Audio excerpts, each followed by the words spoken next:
ሰላም። ዛሬ ስለ አደንዛዥ እጽ ነው የምናገረው። ያው አደንዛዥ እጽ የሚባለው የሱስ አስያዥ የሆነ የሚጨስ ወይም ደግሞ በመርፌ ወይ በምናምን መልክ የሚሰጥ በታብሌት የሚወሰድ የተለያየ አይነት አለው እና እኛ ሀገር ውስጥ ያለኝን ተሞክሮ ነው ዛሬ ላካፍላችሁ የምፈልገው። በተለይ በአቅም ያላችሁ ቤተሰቦች ልጆቻችሁን ጥሩ ትምህርት ቤት የምታስተምሩ በጣም ጥንቃቄ ልታደርጉ ይገባቸዋል።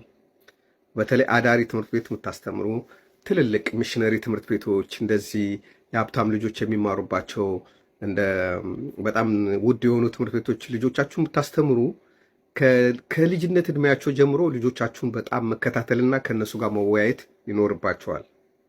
ምንድነው የሚሆነው መሰላችሁ? ትምህርት ቤት የሚማሩት ልጆች እድሜያቸው ከ12 በላይ ከፍ ሲል እነዚህ እጽ የሚሸጡት ልጆች በውስጥ በተማሪዎች ያስጠኗቸዋል። የማን ልጅ ነው ይሄ? አባቱ ሀብታም ነው ወይ? ሚሊዮነር ነው ወይ? ቢሊዮነር ነው ወይ? ነጋዴው ነው ወይ? ባለስልጣን ልጅ ነው ወይ? ገንዘብ ያገኛሉ ብሎ ያሰቡትን ሰው ታሪኩን ካወቁ በኋላ በነፃ ነው የሚያለማምዱት።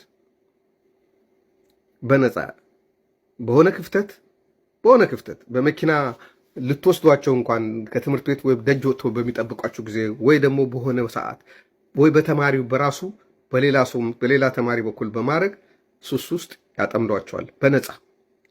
እነሱ ፕላን የሚያደርጉት ሱሱ ከያዘው በኋላ ከቤተሰቡ ገንዘብ እንደሚያመጣ ያውቃሉ። ቤተሰቦቹ ባይሰጡት እንኳን ሰርቆ ለማምጣት የሚችል መሆኑን አረጋግጦ ሱስ ውስጥ ያስገቡታል። እናም አንዴ በነፃ የተወሰነ ጊዜ ከወሰደ በኋላ የበፊት የወሰደውን ጭምር እንደላም ያልቡታል ማለት ነው። እዚህ ትልቅ ትምህርት ቤት ልጆቻችሁ የምታስተምሩ ማለት የሀብታም ትምህርት ቤት የምታስተምሩ ሰዎች እናንተ በስራ ብዛት ወይ መንግስት ባለስልጣን ትሆናላችሁ፣ ወይ ኤንጂኦ ኃላፊዎች ትሆናላችሁ፣ ወይ በጣም ትልቅ ነጋዴዎች ትሆናላችሁ።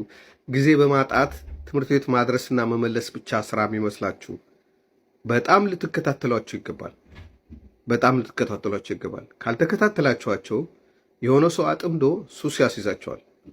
ሱስ ካስያዛቸው በኋላ ግን ልታስቆሙ በጣም ትቸገራላችሁ።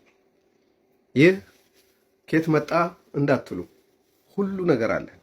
በሌላው ዓለም ያለው ነገር ሁሉ ነገር አለ። የሚሸጥባቸው ቦታዎች አሉ። ስማቸው እንኳን የተለየ ኮሎምቢያ ሰፈር የሚባል አለ፣ ፓሪስ ሰፈር የሚባል አለ፣ ላስ ቬጋስ ሰፈር የሚባል አለ። እንደዚህ የሚሸጥባቸው የተለያየ የዛን ስም ፓውሎስ ኮባር ግዛት የሚባል ቦታ አለ። እንደዛ በኮድ በምናምን እየተጠራሩ እቃዎችን እሱን ነገር የሚሸጣጡበት አለ። እንደ አቅሙ ለድሃውም ካናቢሱ የሚሸጥበት ቦታ አለ፣ ማሪዋና የሚሸጥበት ቦታ አለ፣ ኮኬን የሚሸጥበት ቦታ አለ። ከውጭ ሀገር ቼን አድርጎ የሚነግዱ ሰዎች አሉ። አንዳንድ የባለስልጣኖች እጅ ይኖርበታል። ስለዚህ የለም ብላችሁ እንዳትዘናጉ።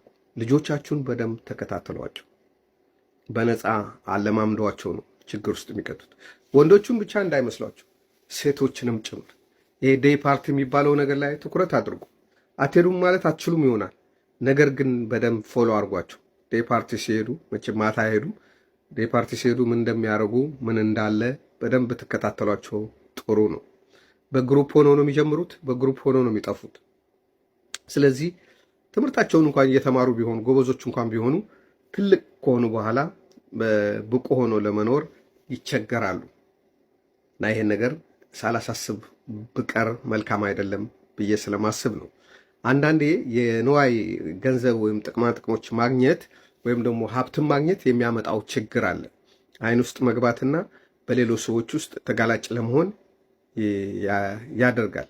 እነዚህ ልጆች የሚያመላልሱ ሾፌሮች፣ ልጆች የሚያመላልሱ እንትኖች እነሱ ራሳቸው በደንብ ፎሎ ልታደርጓቸው ይገባል።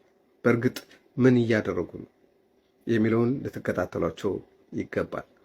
ይህ ማለት ሁሉም ሰው እንደዚህ ያደርጋል ማለት አይደለም። አንድ ዘር ስትዘሩ እርሻ ሲታረስ እንክርዳድ ይበቅል የለም፣ እንደዛ እንክርዳድ የሆኑ ሰዎች አይጠፉም እና ልጆቻችሁን ተከታተሉ። በኋላ ከማልቀስ ምንድነው እንደሚባለው ብትጠነቀቁ ነው ብዬ ይህን ሀሳብ ለማቅረብ ፈልጌ ነው። አመሰግናለሁ። የሚሸጡ ወይም የሚያከፋፍሉ ሰዎች ህጻናቶችን እንዴት ሰለባ እንደሚያደርጉ ትምህርት ቤት ላይ እንዴት ትኩረት እንደሚያደርጉ አሳይቻቸዋለሁ። ዛሬ ደግሞ እሱ ከጀመሩ በኋላ ለመተው በሚሞክሩ ሰዎች ላይ የሚደረጉ